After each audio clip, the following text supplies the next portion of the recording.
su hijo no va a resultar anémico, va a aprender más, va a estar más despierto, va a estar menos enfermo. Pero esas consideraciones las tiene que tener la madre.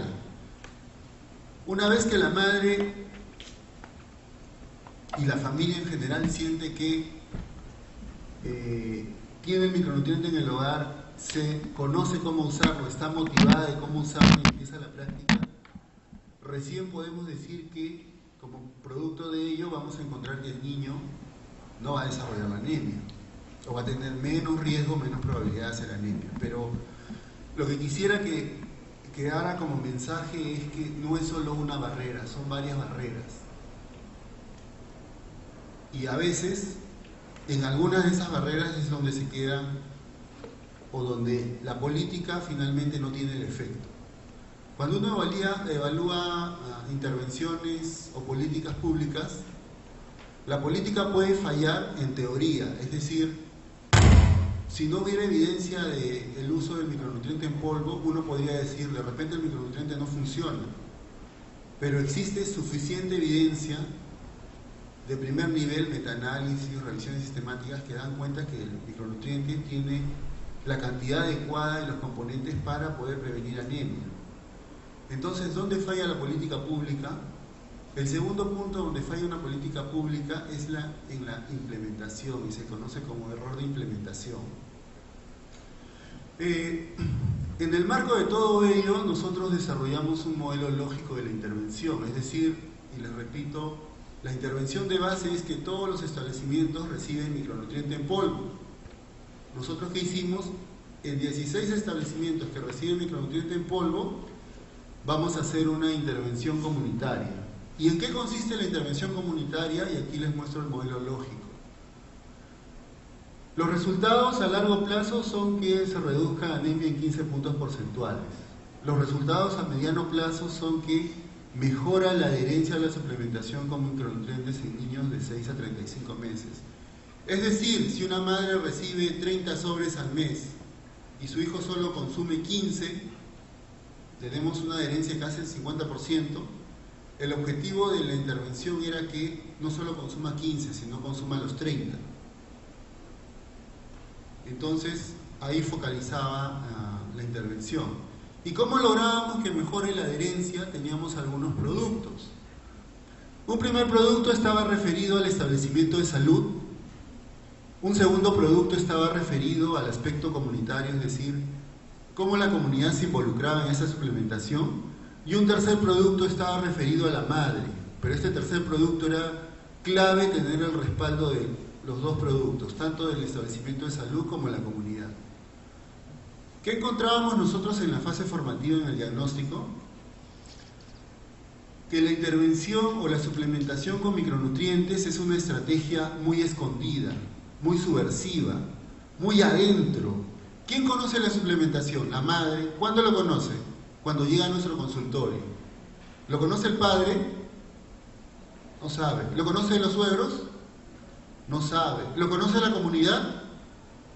Entonces la madre podría haber recibido nuestra consejería, nuestra capacitación, pero cuando llega a la casa, el padre le dice, yo no quiero que mi hijo coma eso, porque me han dicho en la asamblea que eso lo va a volver más bruto, porque me han dicho que ya no va a ser fértil, o me ha dicho el presidente de la comunidad, o la abuela. Entonces es una estrategia que está muy escondida. ¿Quién lo conoce? Solo la madre. ¿La madre decide qué come el niño? Vean ustedes el ejemplo de lactancia materna. Hay muchas madres que están motivadas a dar lactancia materna, pero ¿quién es el primero que le dice cómprale fórmula? El padre, ¿no? Algunos estudios ya reportan que, por ejemplo, los padres son quienes deciden, no quiero que mi esposa se levante a darle de lactar a las 3, 4 de la mañana, entonces que le compro fórmula. O he visto que se ha hecho una herida en el pezón mi esposa. Pobrecita, está llorando y le está dando de lactar, mejor le compro una fórmula, ¿no? Entonces las decisiones son compartidas y lo mínimo que necesitamos hacer es que esa intervención no sea escondida. ¿Qué tenemos que hacer? Sacar la intervención afuera. Que lo conozca la comunidad, que lo conozcan los pastores, los presidentes comunales, que lo conozca toda la gente para que apoyen esta intervención. Entonces, ese aspecto lo abordábamos aquí, en el producto comunal, ¿no? Agentes comunitarios participan en la orientación y seguimiento de la suplementación con micronutrientes. La intervención lo que proponía era que el seguimiento no lo podía hacer el personal de salud porque muchas veces no puede salir del establecimiento. Gracias. No puede hacer las visitas domiciliarias. Entonces, ¿quién podría apoyarnos en eso? El agente comunitario de salud. Para ello, habían algunas actividades con el agente comunitario de salud. Había que capacitarlos, se previó un incentivo a los agentes comunitarios por participar. Además, se le brindó información a la comunidad, a los líderes locales, para que puedan respaldar nuestros mensajes, ¿no? Y había líderes locales que eran muy activos en contra de la intervención con micronutrientes en polvo. Y en general hay un mensaje en las comunidades de que los productos del gobierno o del Estado no son buenos. Puede haber sucedido solo un caso que en Calihuarmo ocurrió algo, pero la gente asocia ese caso con todo lo que provee, con todo lo que da el Estado, digamos. Entonces había que dar información a la comunidad, a los abuelos, a las suegras, en general a todas las familias. Por el lado del establecimiento de salud, que encontramos como barreras, el establecimiento de salud hacía el mayor énfasis en entregar el micronutriente en polvo, es decir, el producto, pero no los capacitaba a las madres. Y surge lo que dicen, ¿no? A veces una madre le preguntábamos y decía, me dijo 5 cucharaditas. ¿Cucharaditas o cucharas? Cucharaditas. ¿Le dijo 5? No, me dijo 3. Entonces le preguntábamos, a cada paso que le preguntábamos iba sumando cucharaditas. Me dijo en todo el plato, porque el esquema de educación, de capacitación era muy débil. ¿Dónde está el énfasis? En la distribución del producto y no en la educación. Por ello, uno de los productos era primero motivar al personal y capacitarlo para brindar orientación y que la orientación se dé junto con el suplemento. No puede ir separado. Es como si yo les diera un celular sin batería. ¿Pueden usarlo? No. Igual, cualquier suplemento no puede ir sin una orientación. Porque ¿qué sucede? Que lo usan mal. Y esa experiencia que tienen al usarlo mal se queda marcado. Y efectivamente la madre ya no lo quiere usar. Cuando una madre tiene un niño de 6 meses, lo primero que quiere es que coma. Entonces tiene la ansiedad para que el niño coma. Si adicional a eso ustedes le dicen ponle un polvito con micronutrientes y el niño no lo va a comer, obviamente la madre lo primero que va a decir, yo prefiero que mi hijo coma. Y si le pongo algo que no lo va a hacer comer, lo voy a dejar de lado.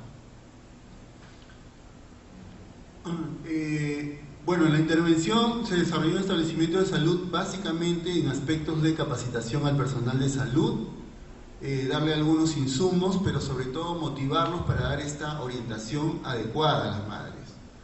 Se hicieron mensajes sucesivos. Efectivamente, como decía la colega más temprano, la primera consejería o la primera orientación que se le da es básica. Es el primer piso que uno hace, porque va a ser el momento en que la madre va a usar lo que uno le recomienda. La segunda consejería no puede ser lo mismo. ¿Qué hay que hacer? Hay que preguntarle cómo le fue con este suplemento, para poder abordar qué problemas tuvo. Señorita, doctora, licenciada, mi hijito se estriñó. Ah, bueno, para que no se estriña tenemos que hacer esto.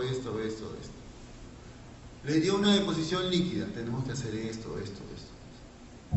No lo consumió. Ah, vamos a ver qué estrategia usamos para consumirlo. No podemos hacer las mismas consejerías cuadriculadas en cada control que viene la madre. Tenemos que tener un sistema de graduación. Hay madres que tienen éxito en el uso de micronutrientes, entonces no le voy a dar 45 minutos. Tendré que reforzar solo los aspectos más positivos. Hay madres que no tienen éxito en la suplementación con micronutrientes y con ellas tengo que invertir tiempo para conocer cuáles son las barreras que tienen. En esos aspectos entonces se trabajó con el personal de salud, algunos materiales educativos que se desarrollaron. La intervención se hizo en 4 regiones del Perú, solo que para Loreto se trabajó la zona alta de Loreto y la zona baja. Esto es, por ejemplo, el material para Puno. Esto es el material, bueno, esto es la parte reversa del Puno. Esto Estos son afiches que se trabajaron para otras zonas, trabajando mensajes que ellos también validaron. Esto es para Loreto y esto es para Tacna. Se hicieron rotafolios que eran para el personal de salud. Los agentes comunitarios tenían rotafolios que tenían 8 mensajes básicos. Y en base a esos 8 mensajes básicos, que eran prácticamente lo que uno conoce como preguntas frecuentes, estos 8 mensajes básicos iban y visitaban a la madre para conocer cómo les había ido en esta suplementación.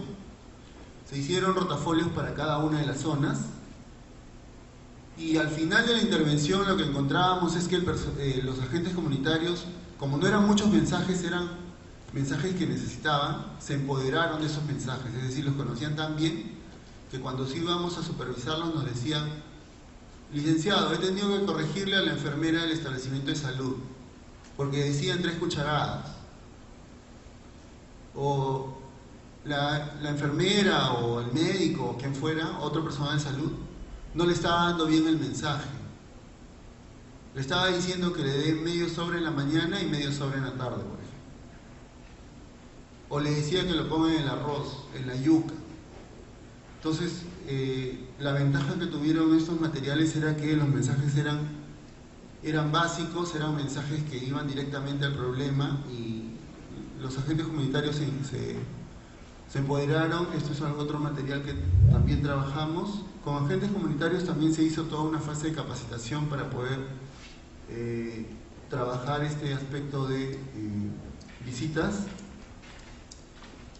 Bueno, y hay algunas coordinaciones que trabajamos, que hicimos.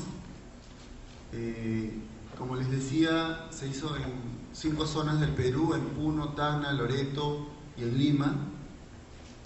Estas son las visitas que hacían los agentes comunitarios con el rotafolio que les mencionaba.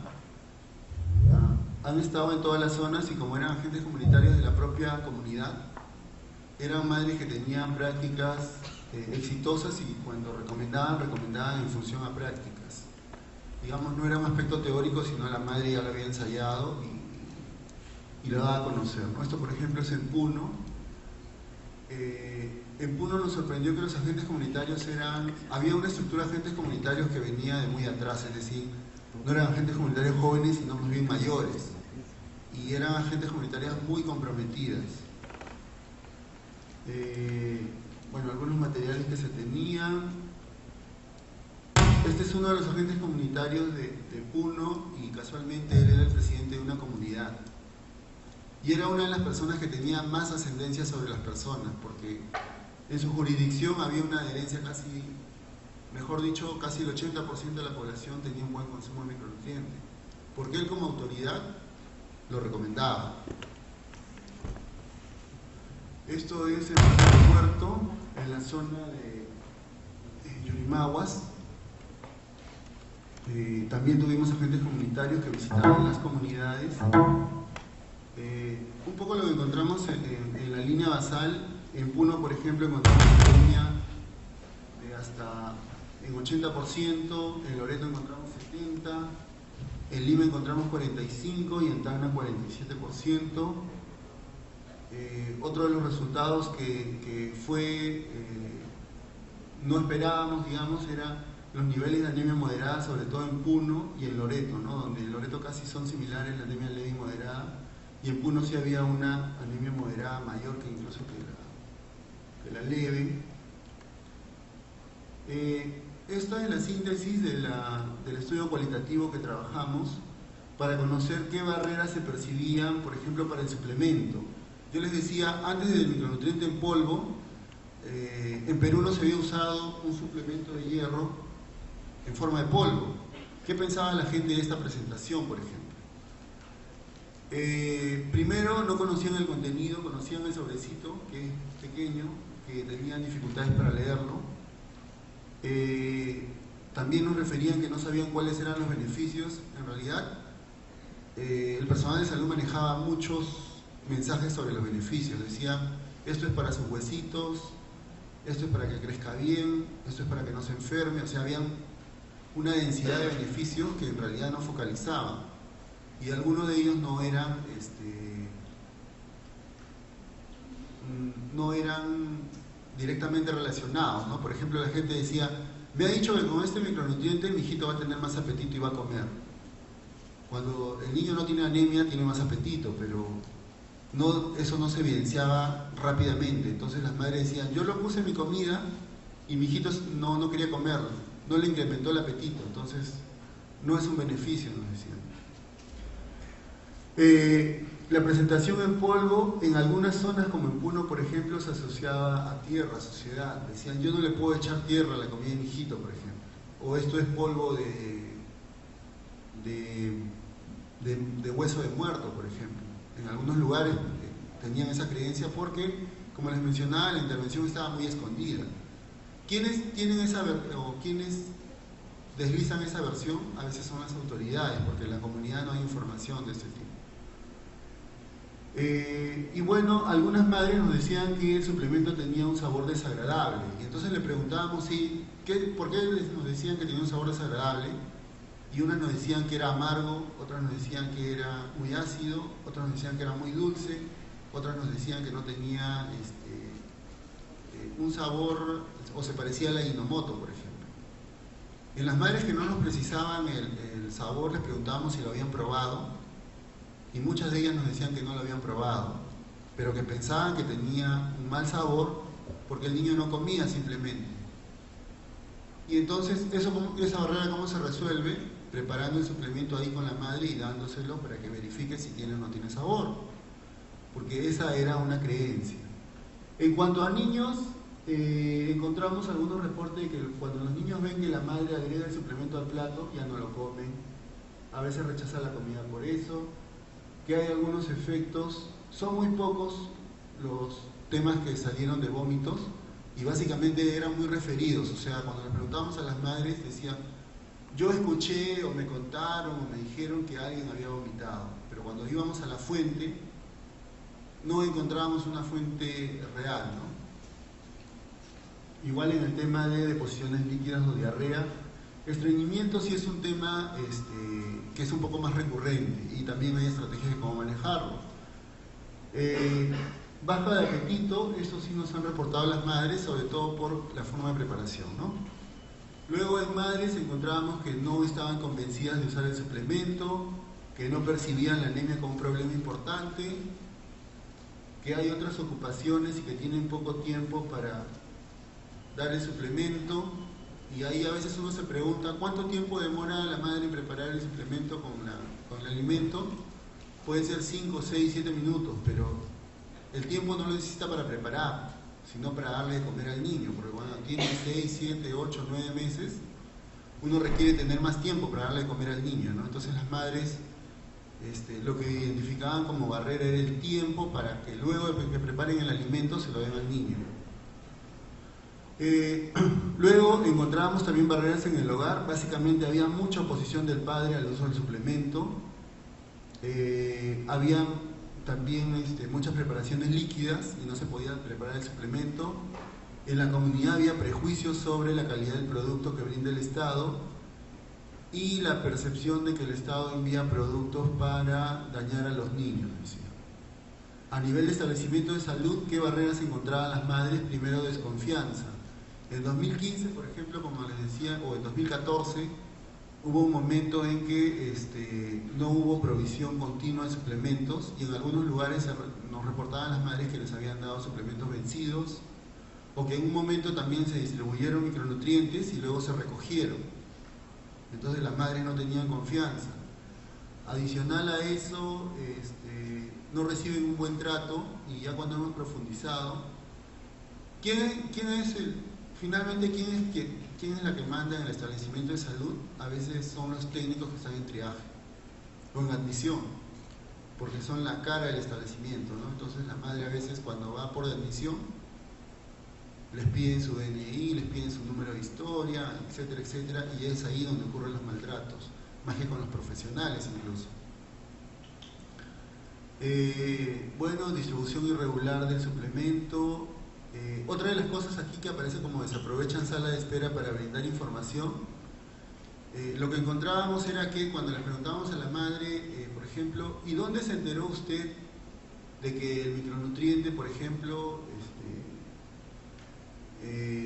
no era un producto bueno, es decir, podía hacer que el niño sea más sumiso, que sea más callado, que no desarrolle.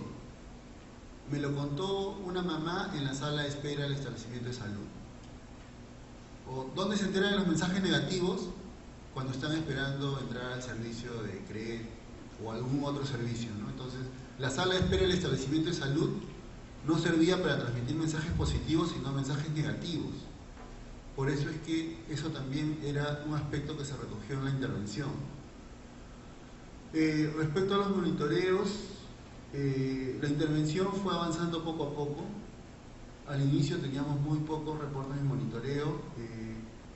Esto es para Tacna, por ejemplo. En Tacna también en el tiempo empezó a aumentar el monitoreo. Esto es para Loreto y esto es para Puno. En Puno fue relativamente irregular aquí por algunas estacionalidades. También había meses donde había estaciones de más frío. Ustedes han visto que en estos gráficos no se puede hacer el seguimiento del 100% de los niños. Por ejemplo, hay niños que tienen 0 visitas, ¿no? Es decir, no siempre se logra coberturar. Hay niños que todavía tienen 0 visitas. ¿Y por qué no se realiza el seguimiento al 100% de los niños? De pronto lo que más nos interesa es Lima, ¿no? En Lima no se encuentran las madres por temas de viaje o trabajo. En la zona donde estábamos trabajando, que era Lima Este, muchas de las madres trabajaban de ambulante.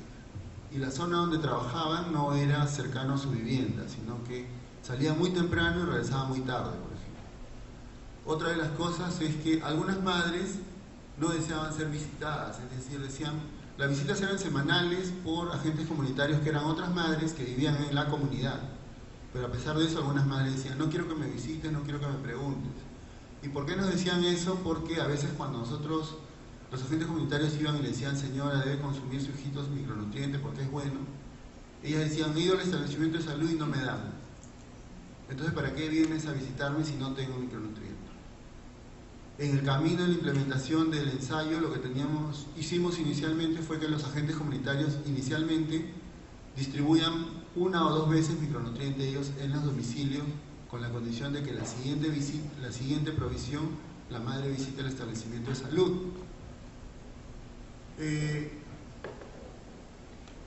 Madres mencionan que no tienen tiempo para atender a los agentes comunitarios, padres no quieren que sus hijos consuman micronutrientes, madres no tienen micronutrientes por múltiples razones, entre ellas porque no disponen de tiempo para ir al establecimiento de salud, por lo tanto mencionan que no tienen por qué ser visitadas. Habían otras características en Puno, en Tacna y en Loreto, ¿no? En general, cada una de las zonas tenía su propia particularidad. Preguntamos esto que le llamábamos tenencia de micronutrientes, es decir, ¿cuántos o qué proporción de niños con micronutrientes para todo el mes según regiones? La región que comenzó a aumentar fue, por ejemplo, Puno, ¿no? ¿Quién siempre estuvo abajo? Fue Lima. Y en Lima la brecha del personal de salud es muy grande. En algún establecimiento de salud en Lima Este, por ejemplo, teníamos 2 enfermeras que tenían que atender en 2 turnos hasta 2.500 niños, por ejemplo. Entonces, la capacidad de distribuir micronutrientes incluso se veía superada por la demanda, ¿no? ¿Por qué solo esta proporción de niños dispone de micronutrientes? Ustedes ven que no todos los niños tienen micronutrientes. En el mejor de los casos llega a ¿cuánto? Al 50% al final, o 60% al final de la intervención. Y aquí están un poco las barreras, digamos. Desde la madre existe una irregular asistencia en el establecimiento de salud, no considera a la niña como un problema serio de salud. Si un niño tiene una diarrea o de repente tiene tos, la madre sí lo lleva al establecimiento. Pero si tiene anemia, no va a ir corriendo al establecimiento. No perciben un beneficio inmediato en el niño, sienten desconfianza en el servicio de salud, no tienen tiempo suficiente para recoger el micronutriente por trabajo o por cuidar a más de un niño, el personal de salud no entrega el micronutriente a todos los niños de 6 a 35 meses. Había un tema acá en Lima, por ejemplo, con el tema del seguro. los establecimientos de salud nos decían, ¿a quién tienen que atender? A los niños que tienen seguro, a los que tienen SIS. Y a los que no tienen SIS, no, ellos deben tener otro seguro. Entonces, en algunos casos, la población que no tenía ninguno de los seguros tenía que pagar por esa atención. Las madres piensan que el micronutriente no es un buen producto, madres ya no recogen por tener malas experiencias, como mencionaba, o no tienen tiempo de ir más de una vez al establecimiento de salud, ¿no? Desde el establecimiento de salud existe una limitada atención a los niños en la jurisdicción del establecimiento, a veces cobertura un 50%. A pesar de que el establecimiento de salud sabe que no cobertura a todos los niños, no hay una acción intencional del establecimiento por ampliar esa cobertura, como sí sucede en vacunas, ¿no? Cuando, por ejemplo, las coberturas están bajas en vacunas, ¿qué se hace? Se hace un barrido de todo el establecimiento, ¿no? En micronutrientes, ¿tú sabías que estás en el 20% de los niños? Y seguía ahí la dinámica del establecimiento. El tiempo de espera para recibir una atención en CRED puede superar las 3 horas, el niño debe estar afiliado al SIS, hubo desabastecimiento en los meses de junio y julio de 2015, entrega de micronutrientes solo si se presenta el DNI en físico del niño, niños consumen otros suplementos de hierro recomendados por médicos. También encontramos que habían algunas madres que tenían la posibilidad de comprar otros suplementos, ¿no? Eso sobre todo en Tacna y en Lima encontramos bastante. Médicos suspenden los micronutrientes por diferentes motivos, puede ser por enfermedades o puede ser por algunos efectos adversos. En enfermedades es necesario que se suspenda, pero a veces luego de esa suspensión ya no se volvía a reiniciar la suplementación con micronutrientes. Y en algunos casos también el personal de salud condiciona la entrega de micronutrientes al análisis del descarte de anemia, y a veces los establecimientos de salud no tienen laboratorio para hacer este descarte de anemia, entonces la madre tiene que recoger la orden, irse al otro establecimiento, sacarse el análisis, esperar para cuando salga su resultado para volver, ¿no? Hay algunas cosas que se hicieron dentro del marco de la intervención. Entrega de micronutrientes en guardia a cargo de médicos y enfermeras, es decir, que se generaron otras ventanas de entrega, se entregaron citas para recoger micronutrientes de acuerdo a los horarios disponibles y algunas campañas. Lo que trabajamos con las madres era que, por ejemplo, en algunos lugares ya sabían las madres que los jueves por la tarde el establecimiento de salud iba a entregar micronutrientes. Entonces todas las madres iban los jueves en la tarde. O a veces habían médicos que tenían guardias y sabían que sus guardias eran por las tardes, eran guardias comunitarias, y también en esos espacios de tiempo podían recoger sin tanta afluencia de gente como es la mañana un servicio de CRE. Estas experiencias o estas recomendaciones también se recogieron en la norma técnica, en la guía de anemia. Respecto al consumo de micronutrientes, encontramos que cómo era el tema, cómo empezaron a consumir por rango, ¿no? Miren, en línea azul está la proporción de niños que consumían al mes de 23 a 28 micronutrientes considerando 4 semanas. Esta tendencia era muy baja al inicio y empezó a subir, pero no subió más allá del 30%. Luego, en el rango de 14 a 22 también empezó a subir. Y los niños que consumían 0, que empezaron muy alto, empezaron a reducirse. Esto es para Lima. Esto es para Tacna, donde hubo una mejor respuesta y sí, el 0 bajó mucho más. Y se concentró más que nada en el rango de 23 a 28 y 14 a 22. Esto es para Loreto. En Loreto, en este periodo, hay un periodo de inundación a veces en la zona que estábamos en intervención, que era Tanchiyacu, que era al borde del río. Y esto es para Puno, donde también había algún comportamiento irregular, pero finalmente aquí en junio y julio hubo un periodo de desabastecimiento que nos marcó una inflexión, pero luego también se redujo este 0, ¿no? Y lo que aumentó más fue el rango de 14 a 22 y de 23 a 28. ¿Qué encontramos en adherencia? En realidad los promedios de adherencia a suplementación según el número de sobres consumidos por 100 entre el número de sobres recibidos. La población consumía hasta un 80%, un poquito más de un 80% de todos los sobres que recibía. ¿Pero cuántos recibía? No recibía los 360. En promedio, en el ensayo, la población recibió entre 190 sobres más o menos. Y por las barreras en la distribución, ya sea el establecimiento de salud o el establecimiento de salud a la madre, es que la adherencia aumentó, pero esta adherencia está en función al número de sobres recibidos. Y son muy puntuales los casos de madres que recibieron 360 sobres. ¿Por qué no consumen todos los sobres recibidos? Es decir, ¿por qué hay esa brecha de 20% o 17% en algunos casos? Porque la madre se olvidó de preparar el micronutriente. Esto era una razón es una de las más frecuentes. ¿Y qué nos decía la madre? Tenía que darle en el almuerzo, pero me olvidé, decía. ¿Y por qué no se lo da en la cena? Es que me han dicho que se lo tengo que dar en el almuerzo. Entonces, uno de los mensajes que se trabajó es que la madre le podría dar el micronutriente en cualquiera de las comidas principales del día mientras tenga una preparación semisólida. La madre no tuvo tiempo para preparar los micronutrientes por sus ocupaciones. Ahí lo que encontrábamos era lo que les decía, ¿no? A veces cuando la madre dice, no tenía tiempo, uno dice, pero ¿cuánto tiempo le puede tomar preparar el micronutriente? Pero no solamente es el tiempo para prepararlo, sino también para darle de comer al niño.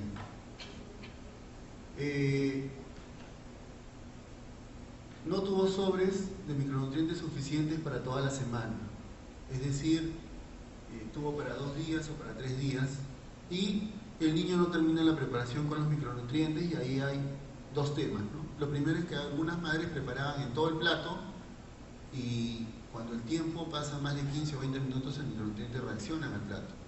Y lo segundo es que había mucha pasividad al darle de comer al niño, ¿no? O sea, había que ser muy activos en decirle que las 2 primeras cucharadas tenían que comerlas lo más rápido, ¿no? Era lo primero que tenían que comer los niños. Luego, bueno, un poco cuál es la recomendación para programas de suplementación o políticas de suplementación. Es que haya un énfasis en el suministro de micronutrientes, un poco lo que les comentaba al inicio, que debe garantizarse que haya suficiente micronutriente, un presupuesto adecuado, una proyección de cuánta población va a usar el micronutriente, una compra oportuna y un sistema de distribución adecuado. ¿A qué se refiere con el sistema de distribución? Que los lugares de distribución deben estar accesibles a los beneficiarios. Y ahí encontramos un primer cuello de botella cuando era una ventana única. Luego, el personal de salud que va a dar tiene que ser accesible, motivado y bien capacitado. Estas dos acciones nos permiten tener una cobertura adecuada, es decir, que las madres reciban todo el suplemento que requieren. Pero además, en demanda de los beneficiarios encontramos que el producto tiene que tener una buena calidad. Y en ese sentido, el micronutriente tiene toda la evidencia que respalda que, usándolo adecuadamente, no solamente previene, sino cura anemia moderada incluso. Comunicación para educar a los públicos objetivos y promocionar la intervención, ¿no? Si garantizamos esto, vamos a hacer que cuando reciban todo lo que necesitan, cumplan en el consumo de la dosis completa. Si encontramos una buena cobertura y un buen cumplimiento, vamos a encontrar un impacto en la reducción de la anemia. ¿Qué pasó con la intervención? Trabajamos con mucho énfasis en esto, pero la cobertura, como les decía, la mediana de sobres recibidos por el grupo de intervención llegó hasta 190 sobres y el objetivo era llegar a 360 sobres. La estrategia de suplementación con micronutrientes en el estudio encontró barreras o cuellos de botellas que impiden cumplir con el objetivo de que el niño consuma el suplemento de manera adecuada. Y esto porque la adherencia al tratamiento de largo plazo es muy complejo. Ya con tratamientos como tuberculosis, por ejemplo, que abordan pacientes adultos, es difícil que tengan una adherencia continua. Imagínense ustedes que les digan que van a tener un tratamiento de 360 días. Es decir, todos los días tienen que prepararle micronutriente al niño y dárselo, ¿no? Y este suplemento lo tienen que ir a recoger mensualmente o cada 2 meses. El monitoreo de la suplementación permite contar con información para desarrollar acciones en función a los problemas reportados. Lamentablemente, en los establecimientos de salud no trabajamos con reportes de monitoreo. ¿Cuántos niños reciben el suplemento? ¿Cuántos tienen su segunda entrega, su tercera, su cuarta, su quinta, hasta la 12ª entrega?